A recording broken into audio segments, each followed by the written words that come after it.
ఆంధ్రప్రదేశ్ ఏర్పడినప్పటి నుంచి ఈ జగన్మోహన్ రెడ్డి లాంటి ముఖ్యమంత్రి, నిరంకుశమైనటువంటి ముఖ్యమంత్రిని ఇప్పటి వరకు తెలుగు ప్రజలు చూడలేదు. ఈయనకి ఏ సమస్యలు పట్టవు.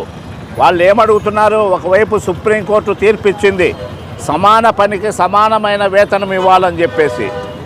ఆ తీర్పును అమలు చేయమని చెప్పేసి అంగన్వాడీ వర్కర్లు అడుగుతూ ఉన్నారు.